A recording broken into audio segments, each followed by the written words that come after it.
Alors, le sujet d'aujourd'hui, c'est la zone de confort, que j'appellerais pas zone de confort, mais zone de d'illusion de confort. Parce qu'on croit être à l'aise dans un certain confort, mais en fait, c'est pas ça, c'est plus une habitude. C'est plus on s'est enlisé dans la boue parce qu'elle est chaude, et on est là, on est bien. Ça pue, c'est pas agréable, mais en fait, tellement on s'est habitué et qu'il fait bon, entre guillemets, qu'on croit qu'on est dans un certain confort. Et à force d'y être resté aussi longtemps, on croit qu'on est bien. Et pourquoi on croit qu'on est bien? Alors, petit aparté, quand je dis on, je parle la plupart du temps de nous. Je pense qu'il y en a certains d'entre vous qui vont se reconnaître, mais vraiment, je parle de moi. Donc, comment on a fait pour entrer dans cette zone de confort déjà?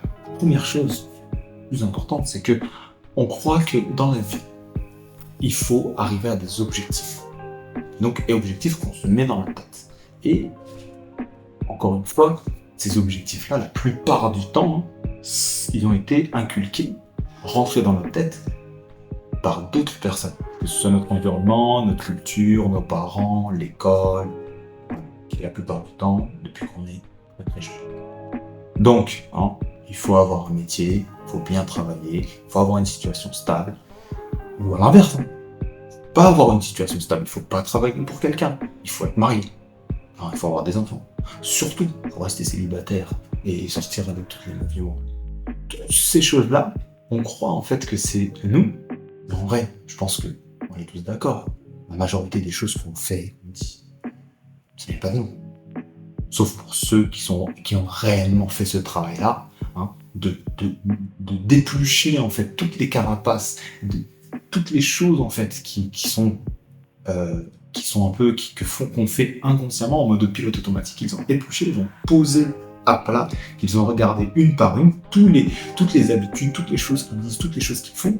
Si tu les as regardées une par une et tu les as choisies réellement, et que tu as essayé même peut-être de vivre sans pour voir ce que ça te fait, la majorité des gens, vous avez compris, on a énormément de choses qu'on dit et qu'on fait qui ne viennent pas de nous en fait. Donc ces habitudes-là qu'on s'est créées et que ces objectifs-là qu'on s'est mis dans notre vie qui ne viennent pas de nous, et ben en fait on a essayé, on essaye tous ceux qui sont comme ça, on essaye tous de les atteindre.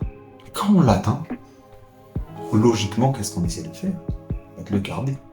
Il faut avoir un certain métier, ou gagner de temps, ou se marier. Et bien en fait, on essaie de le garder. Et en essayant de le garder, au départ, qu'est-ce qu'on va faire? On va tout donner. Vraiment, tu vas tout donner. Tu vas vraiment te mettre dans une situation où vraiment tu vas être au top. La plupart du temps, ça marche. Des fois, ça ne marche pas, mais bon, la plupart du temps, ça marche. Et qu'est-ce qui se passe après? Bah, tu l'as. Et vu que tu veux le garder, bah, tu le gardes. Tu essaies de le garder. Et au bout d'un moment, qu'est-ce qui va se passer? Ça vient pas de toi. Qu'est-ce qui se passe là? Tu t'écoutes pas. Parce qu'au lieu de savoir si vraiment cette chose-là, elle est faite pour toi ou pas, non, on est en mode automatique. On y va. Et on donne tout. Donc on s'épuise. 2, on s'épuise. 3. Mais à force de ne pas s'écouter, qu'est-ce qui se passe? En fait, c'est comme si tu mettais tes émotions, ton ressenti, sous le tapis. Et tu mettais comme de la poussière. Au bout d'un moment, au début, ça se voit pas trop, c'est pas très grave. Au fur et à mesure des mois et des années, qu'est-ce qui se passe? Ça commence vraiment à s'accumuler. Là, ça peut devenir très dur. Il y en a, ils peuvent rester comme ça toute leur vie.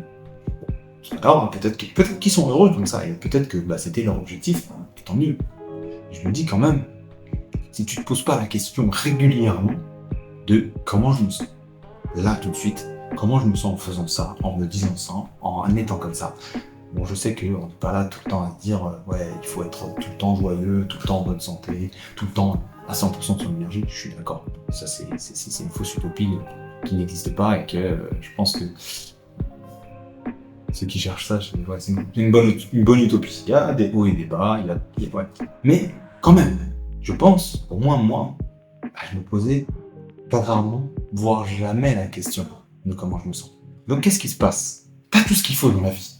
T'as de l'argent, t'as une femme, t'as une belle maison, t'as ci, t'as ça. Donc de l'extérieur, t'as la vie parfaite, gros. Et qu'est-ce qui se passe? Et toi, t'as des hauts et des bas. T'as des pics émotionnels.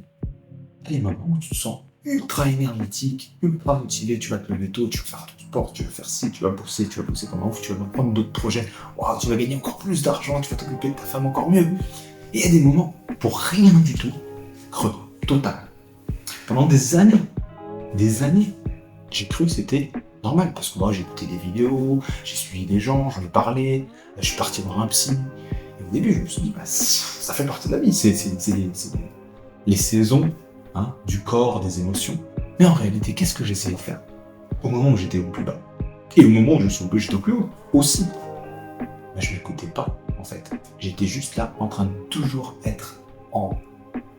Donc au moment où je suis en bas, tellement je suis mal, mais en fait, au lieu d'écouter qu'est-ce qui faisait que j'étais mal, j'essayais de le supprimer, de le réprimer, de l'enfermer, de l'enlever. Et donc, j'essayais de le faire passer au plus vite. En ne s'écoutant pas, et qu'est-ce qu'on fait? On reste, on va se faire entre guillemets du mal.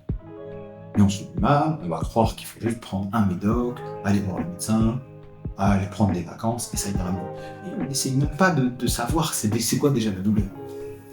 Et donc, voilà, on continue jusqu'à qu'on explose. Crise de la quarantaine et autres. Ça peut être jusqu'à une crise cardiaque, un cancer, mourir. Voilà. Donc, pour pas en arriver là, qu'est-ce qu'on va faire? On va essayer de s'écouter. Et donc, pour ceux qui le font jamais comme moi, le faire tous les jours, tout le temps, c'est un peu difficile déjà. Le faire, on va dire régulièrement, ou au moins le faire quand ça va pas. Parce que comme je disais, moi j'essayais d'enlever cette douleur. Pas essayer de vivre la douleur, mais essayer de l'enlever. Et l'enlever, vu que c'est pas possible de l'enlever en réalité, c'est littéralement impossible, même tous les médicaments du monde, ils vont pas arrêter la douleur, ils vont la masquer, ils vont pas l'arrêter. Donc en réalité, tu l'auras pas comprise. Peut-être que oui, ils vont la masquer le temps qu'en fait elle diminue tellement que tu ne la ressens plus, mais ça va ressortir en fait. En fait, tu l'enlèves pas. Donc comment faire pour réellement guérir une chose? C'est déjà la vivre réellement. Voilà, je souffre, je vais vivre ça. Et en vivant ça, vraiment, je vais comprendre qu'en fait, je ne l'écoute pas. Donc, à force, je sais pas pour vous, mais moi, depuis que je suis petit, j'ai une petite voix dans ma tête. J'ai une petite voix dans ma tête qui me dit toujours, en fait, quoi faire. Et la majorité du temps, j'ai remarqué pas longtemps, mais c'est vraiment fou. Je t'écoute pas. J'ai toujours... Et en fait, je crois que je me suis même créé un personnage qui fait exprès de ne pas l'écouter pour... Ah, je sais d'où ça vient. Je sais. Parce que mon père, qui est assez rigide, assez dur, j'ai une éducation assez rigide, j'avais l'impression qu'il m'écoutait pas, en fait. Quand t'as une éducation rigide, tes parents, au moins les miens, ils ont toujours voulu le meilleur pour moi. Mais le truc, c'est que si ils vont mettre leur vision de ce que c'est le bien, le bonheur, sur une autre personne, la plupart du temps, ça marche pas en fait en réalité. Pour réellement rendre ton enfant, la personne en face de toi, ton conjoint ou autre, ton ami, heureuse, la première chose, c'est que tu l'écoutes. Toi, en l'écoutant, lui va s'écouter, et lui, en s'écoutant, il va exprimer ce qui lui fait du bien.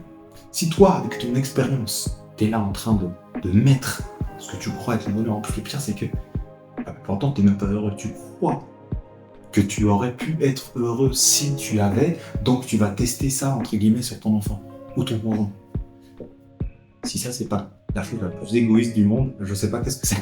Donc on fait réellement le truc le plus égoïste. On le fait même pas sur nous. Mon frère, qui est coach sportif, il me dit qu'en fait, il entraîne régulièrement des enfants. C'est leurs parents, ou leur père la plupart du temps, qui viennent les amener. Et en fait, ils se rendent compte que les parents sont ultra frustrés parce qu'ils n'ont pas fait, eux, voilà, ils n'ont pas fait du foot, de la boxe, ou quel que soit le sport. Donc ils sont tellement frustrés qu'ils mettent cette frustration sur leur enfant, et ils pensent, donc en fait ils se créent un personnage qui dit, mon enfant va me rendre heureux, il va être heureux aussi en faisant ce que moi j'ai pas réussi à faire, parce que ça m'aurait rendu heureux. Là, tu sais même pas si ça t'aurait rendu heureux, tu sais même pas, parce que tu l'as pas fait, ou tu l'as peu fait. Donc en fait, en gros, tu vas l'imposer, tu vas l'écouter. Et lui, si tu le fais depuis le plus jeune âge, il va croire que c'est ça qu'il veut. Mais en fait, en réalité, la majorité du temps, j'en ai vu plein des gens qui ont commencé à faire du sport très jeune, à 16-17 ans, se sont arrêtés complètement dégoûtés, écœurés de ça. parce qu'ils ne se sont pas écoutés, parce qu'on ne les a pas écoutés. Après, je juge pas les autres, hein. Je ne vais pas juger les parents, je vais pas juger. Chacun il a ses problèmes, pas de souci. Moi, je suis assez grand aujourd'hui et j'ai commencé, on va dire, à faire ce travail-là depuis quelques années, d'essayer de m'écouter. Essayer, en fait, réellement, juste d'être heureux, en fait. Là, tu vois, moi, je parle de zone de confort, mais en fait, je crois que tous les messages que je vais passer, c'est juste pour être heureux. Tout simplement. Être en paix avec soi-même. C'est ça ma définition d'être heureux. Alors, c'est pas toujours être joyeux et avoir le sourire. Ça, c'est faux. Ça sera le sujet d'une autre vidéo.